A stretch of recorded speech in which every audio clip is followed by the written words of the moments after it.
Assalamualaikum warahmatullahi wabarakatuh. Perkenalkan, nama saya Laila Syawalia, NIM 09105802200119, Prodi Pendidikan Bahasa Indonesia, semester 4. Baiklah, di sini saya akan memaparkan materi mengenai prosa populer. Pengertian prosa.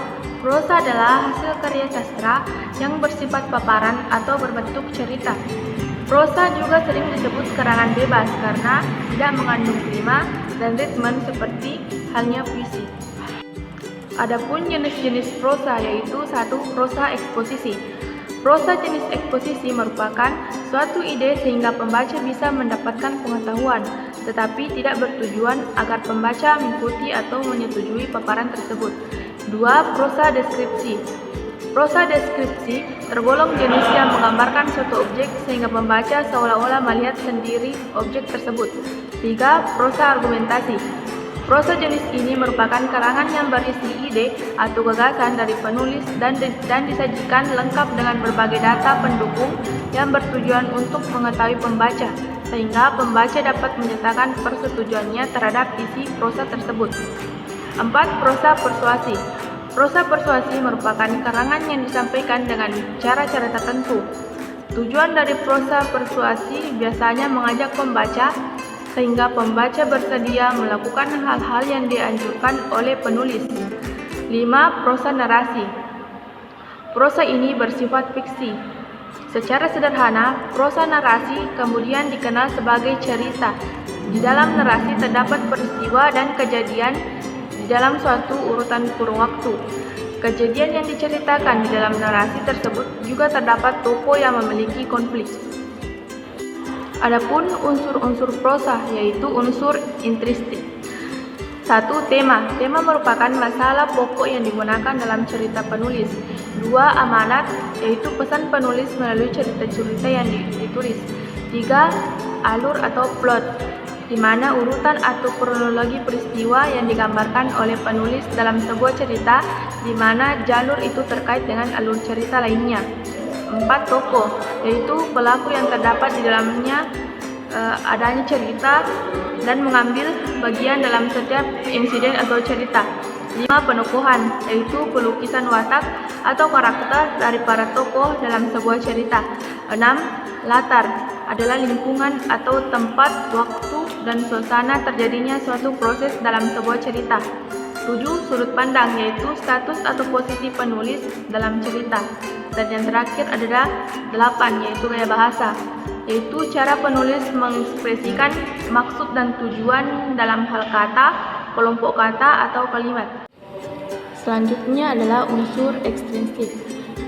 Unsur ekstrinsik adalah faktor dari luar yang mempengaruhi penulis sebuah cerita, antara lain 1. Nilai-nilai agama, politik, ekonomi, dan budaya. 2. Latar belakang pengarang. 3. Kepercayaan pengarang. 4. Situasi sosial pada saat ceritanya diciptakan. Contoh prosa lama dan prosa baru. Prosa baru yaitu 1. Roman, bentuk prosa yang menceritakan kisah aktor terkemuka yang suka dukanya dalam kehidupannya. 2. Novel, bentuk prosa yang mewakili bagian dari kehidupan sebagai tugas utama. Yang paling penting adalah penarik dan mengandung konflik.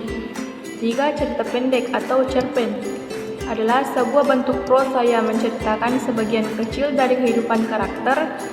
Yang diambil hanyalah yang paling penting dan menarik saja. Yang keempat yaitu riwayat, suatu bentuk prosa yang berisi pengalaman hidup penulis sendiri atau autobiografi, di mana pengalaman hidup orang lain sejak kecil hingga dewasa atau sampai mati. 5. Kritik, yaitu suatu bentuk prosa untuk menggambarkan pendapat yang baik atau buruk tentang suatu karya dan memperkuat konten dan bentuknya dengan kriteria yang objektif. 6.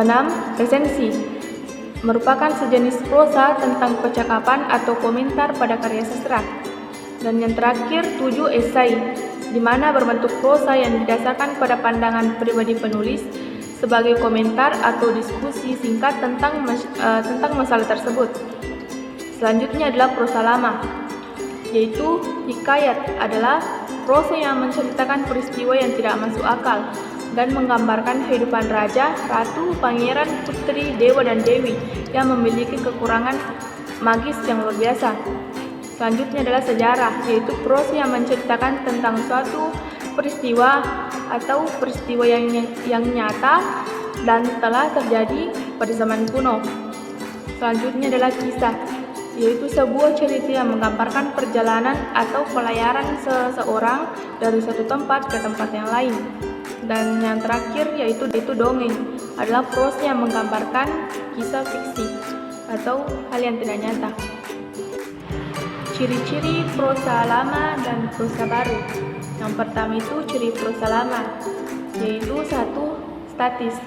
Cerita dikisahkan secara turun-temurun sehingga tidak mengalami perubahan yang signifikan. 2.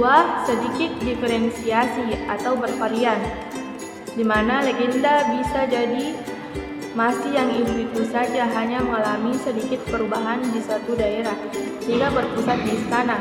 Dalam artian, cerita lebih banyak mengisahkan tokoh-tokoh kerajaan dan kelas atas atau orang yang luar biasa. 4. Bersifat anonim, yaitu tidak diketahui siapa penulis aslinya dan terus sedikit berubah tergantung dari penutur selanjutnya. 5. Menyebar dengan cara lisan, yaitu tidak ada naskah pasti yang dapat dijadikan sebagai patokan tulisan orisinalnya. Selanjutnya itu ciri prosa baru. Yang pertama, bersifat dinamis, yang berarti mengikuti perkembangan zaman masyarakatnya. 2. Masyarakat sentris, artinya prosa mengungkap hal sehari-hari yang terjadi di kalangan masyarakat. 3. Memperhatikan urutan peristiwa melalui pengolahan unsur alur dan pengaluran yang disusun dengan lebih apik. 4. Bersifat rasional, meskipun terkadang masih meminjam mit atau legenda tertentu, tetap dibedakan secara logis. 5. Penulis tidak anonim dan bentuknya sudah berupa tulisan saja. Demikianlah sedikit pemaparan materi dari saya, kurang lebih mohon dimaafkan. Billahi fisabilillah, fastabiqul khairat. Wassalamualaikum warahmatullahi wabarakatuh.